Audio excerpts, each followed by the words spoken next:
welcome back to another episode of Diving Deep with David OC, where we interview some of Centurion's team, some of the athletes, and some of the behind the scenes people that make such amazing boats.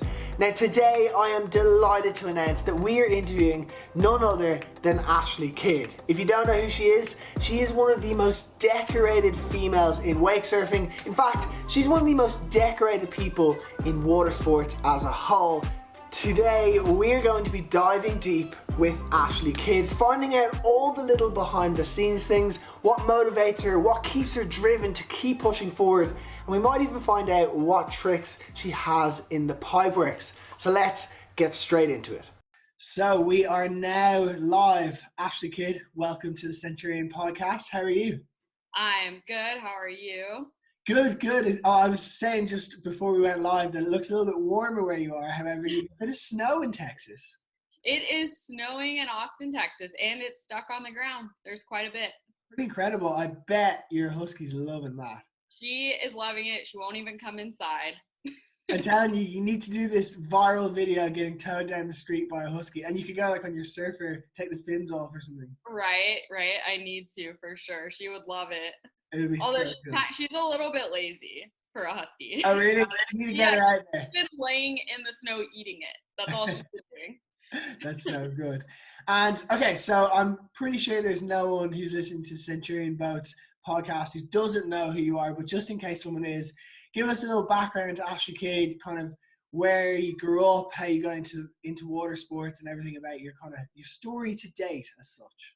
Yeah, I grew up in Corpus Christi, Texas. I actually didn't start wake surfing until I was around 15 years old. Oh, wow. So a little bit late to the game. Oh, it's crazy. It's amazing that you can then get to the top of the game even being late. Yeah, I just got like extremely obsessed with it immediately. Like as soon as I tried it, I was like, okay, this is awesome. Every single day, all I want to do is wake surf. My brother's the one who taught me. And as soon as I learned how to do it, I was just loved it so much that it was all I did. So then I decided a year later to go to a competition, and it happened to be the World Championships. I don't know where this is going, but go on. Yeah, and then at that event, they actually moved me up to the pro division, and I got my first sponsorship, and since then have been competing. So it's been about 10 years of competing now, and I live in Austin, Texas, so I'm closer to the lake, so it's nice. Okay, but tell me this, if you went from like never doing wake surfing before, really, let's say, to being in a pro event getting sponsored, you must have had some sort of like background in whether it's gymnastics or something like board sports. Have you done much before? I actually used to be terrified of the water. Really? So yes, did not like fish, didn't like anything in the water. It freaked me out. So I didn't really do much in the water or any board sports growing up. I did do cheerleading and like gymnastics and that kind of stuff. So I have a background, I would say, in balance, like a lot of balancing. So that's helped. And then I learned how to wakeboard about a year or two before I knew how to wake surf. So I got over the fear of the lake because my mom told me it was man-made and there weren't fish in the water. So she lied. She lied. I'm very thankful she lied to me. Yeah, exactly. Are you still scared of them? I won't touch them. Yeah. How do you find then like the lakes in Florida where they've got gators and things and snakes? Yeah, it's not my favorite thing ever. So okay. Well, thankfully, I just try not to think about what's in the water, and I'm just like try and focus on what I'm doing. The aim of the game, ideally, is to not even get in the water. So fingers crossed, you avoid it at all costs. Yeah. And so you mentioned there that you went straight to the Worlds in your first year, and now fast forward these 10 years later, and correct me if I'm wrong, you're 5-time world champion? Yes. Yep. 5 world championships. That's insane. Like if you think about how many people have worked their whole life just to be once, and then to maintain it for 5 years, is each win as kind of victorious as the other, or was the first one the sweetest? I mean, each one has had its own like feeling towards it, because I feel like there's always new little challenges each year that are different. Yeah. So each championships definitely has its own like meaning. Yeah, I can only imagine. And I'm sure there's different challenges along the way to each, like the road to each world title is probably. Definitely. There's always stuff that comes up, whether, it's even related to wake surfing or not. And so each time it just feels that much better. I can only imagine. I've never been there. Maybe one day, but absolutely. And then obviously I feel like the timing of everything, because if you started about 10 years ago, wake surfing, it was a thing, but it definitely wasn't like where it is at the moment. Oh, Wakesurfing's huge. yeah, yeah. Wakesurfing's huge now, rather. It is. Now, I mean, it's crazy because a lot of people that are getting into it now already have like, the best waves to ride on Yeah. and like all the best products and stuff like that. And when I got into it, it was such like a rare thing to see people wake surfing. Yeah. So I look back at videos and it's just funny to see like some of the stuff we were using. Just home, like just kind of like, I don't know, like DIYing it a little bit. Exactly. And just like the boats leaning over to where they look like they're gonna like fall Yeah. over That's and what I always remember of it. And then like I remember the first time I tested a Centurion, and it was in near the factory. I can't remember the name of the lake. It wasn't Lake McClure. And we went there and I was like, but the wave's good and the boat's going straight. It doesn't make yeah. sense. It's so unusual. Yeah, And it's it's pretty so cool. funny to look back and see all of that. And has it been like an incredible experience? No, I'm not even being a part, but probably for the most part, paving the way for wake surfing, not even just wake surfing for women, but just wake surfing in general.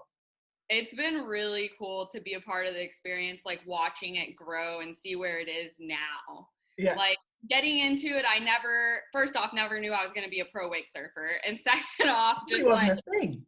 yeah, it was just like you did it because you loved it. And then now being a part of like growing the sport from when it's, was just starting to now, it's really cool to have been a part of it and watch it and Yeah. see And how far it's gone. do you take a step back sometimes? Because I feel like, particularly I know myself when I've been training for events and whatever, you just kind of get stuck into it, like you say, and you get upset. Right. You don't actually look at the grand scheme of everything that's going on.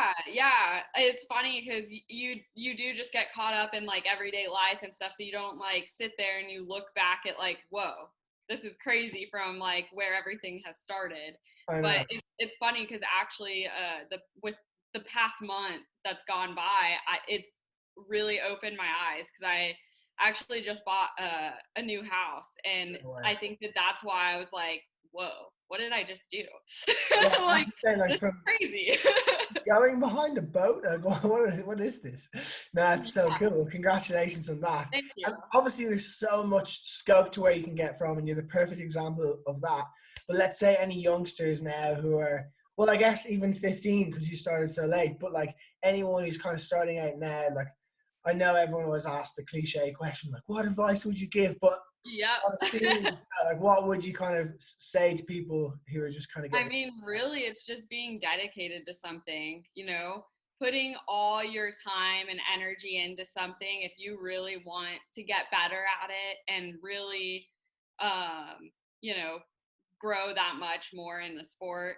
You have to put all your energy and time and heart into it and not get like frustrated over little things. You just have to be happy that you're able to do it. Yeah, absolutely. And so obviously now in the modern world, like a professional athlete is obviously the athlete, the competing, the new tricks. However, there's also the other side, which you're phenomenal at, which is the social media and running things there. And do you have to put in the same work there? Is it more Oh difficult yeah. work? And what yeah, tell us how that all goes. It is crazy because there is the whole business side of everything. You have to basically be like an entrepreneur. You have to work for yourself. You have to push yourself there's all the behind the scenes stuff that a lot of people don't see Yeah, because they see I'm out on the boat having fun every day. But there's times where I'm sitting on the computer doing emails all day long or looking over contracts or reaching out to new sponsors, and you just have to always be on top of it. And I'm like the type of person that just always wants more. yeah, So I'm always reaching out to new companies or ways to work with other people and grow, like continue to grow. yeah, yeah. So you just have to have that like the business mindset of wanting to get things done and always wanting more. Yeah, and you said so that you kind of have to be like an entrepreneur Yeah. and working on things. And I think I've been told to believe that you were working behind the scenes on a board and you've been designing something there. Yeah, I actually this past year in 2020, I had my pro model board with Connolly come out. Yes. So I Um, remember we went and you shot before you'd even announced the responsible. I remember in Florida we went for that shoot. yes. Okay, Yeah. Yeah. brilliant. So my board actually came out in the spring. Okay. So, yep, And got how was it designing it? Like what goes into that for someone who has no idea and just goes and buys the end product? yeah, I mean, a lot goes into designing a board. Each little Room. thing, yeah, every little bit of that board. And then you have to get the product and test it. And then, sometimes there's little things to change. And then everything from the way it performs to the graphics, Yeah. the graphics are one of my favorite things to Yeah, do. I think so. I'd be the same. I feel like it's like the other side's a little bit like nerdy and boring, whereas the graphic. Yeah, it's like very technical on how you want it. And then the graphics is just like creative and fun. Yeah, exactly. It's like when you go on and you like design like a boat or something online, like that's Yeah. what you actually like doing. Unreal. And so then looking back on the years, obviously there's been everything from, let's say, new sponsors, designing boards, 5 times world champion, all these crazy things. If you were to pick like one most memorable moment, Oh, the wow. last, what would you pick? If on the spot now, first thing that comes to your mind.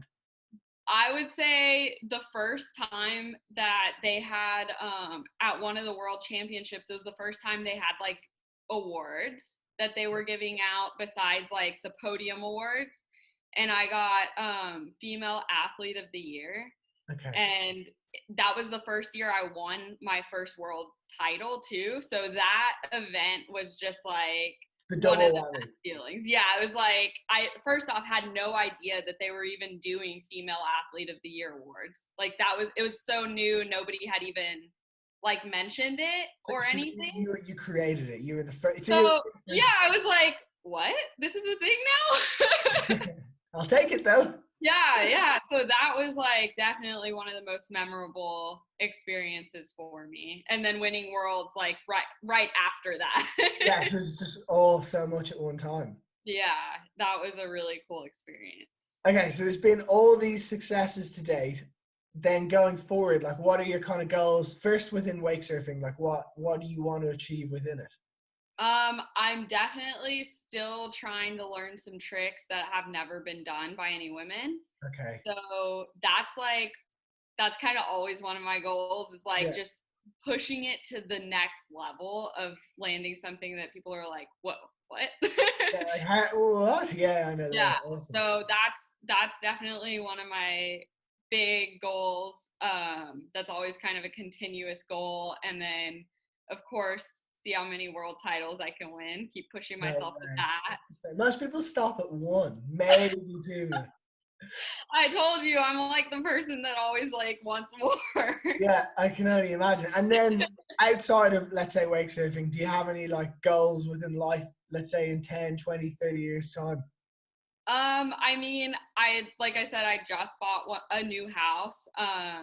So it's honestly one of my like dream houses, That was and I a was like, big wow, bucket list, yeah. yeah, I was like, this is awesome that that's happening. And then outside of that, I am super into fitness. So I actually want to grow like the fitness side of my social media a little bit more. So Yeah, that's going to be a goal that I'm going to try and start yeah, and getting I'm sure into that it. will open so many doors as well. Yeah. So that's one thing. And then, I don't know what else. Spend I'm more always time kind of with coming Bailey. up. Huh? Spend more time with Bailey. Yeah, honestly, I was considering getting another husky the other day. I was like, maybe I should have two. And on Instagram, I can see like Bailey's always out in the boat. Does she just Oh love yeah. spending time? Yeah, I mean, I've taken her on the boat since she was like 6 weeks old. So as soon as I got her, the day I got her, I was like, okay, straight to the boat. So Okay. now loves the boat. Doesn't matter how hot it is outside, how cold it is, anything. She just wants to be on the boat. That's insane. Does she ever jump off when you're surfing or anything? She actually doesn't. She lays down and she's pretty mellow. Sometimes she'll get really hyper and be like running back and forth. Yeah. And she'll grab the rope and pull it into the boat. That's so So cool. I need to teach her how to take the rope to people. Yeah, or yeah, exactly. We're pulling it. And what about, has she come on the surf with you? When she was smaller, I put her on the board with me. Now she's really big. I don't know Yeah, if I it's could. pretty hard to control. Yeah, but when she was a little puppy, I did, and she was fine. She just sat there. That's so cool. I've seen videos of that. I don't know how I'd bear with having a dog there. Like I'd be so worried I'd like run over it or something. On the boat? Yeah, or no, not in the boat. Like I'd be afraid like the board would hit it or something. Oh yeah. She was fine. Yeah, she lived to tell the tale. Yeah. Unreal. Well, I guess that's all the questions I have for you. Thank you so much for your time. Obviously, you're not going to go out and wakeboard right away or wake surf right away. So I'm autopiloting saying wakeboard after 15 years of saying wakeboard. No worries. I'm so used to that. But when do you think it'll be warm enough there in Texas to go for a little surf? Honestly, there's snow right now, but in 2 days it's supposed to be 70. So You'll be back out. I'm sure the water is going to be freezing, but I'll probably make my way out to the lake. That's unreal. I'm extraordinarily jealous. Well, enjoy it. And thank you so much for your time. All right. Thank you. So there you have it, Ashley Kidd, ladies and gentlemen. An extremely friendly, bubbly, and of course enthusiastic person who's really pushed wake surfing so far and continues to want to progress the sport, bring it to the broader audience alongside blending it with her passion of sport and fitness. And it's amazing to see. So thank you so much to Ashley for coming on, and of course for you guys for watching. Make sure to follow Ashley on all of her socials. She's got some really big plans for 2021 and we're excited to see them. But for now, thank you so much for watching. Please make sure to subscribe to the Centurion Boats YouTube channel. And until the next time, thanks for watching.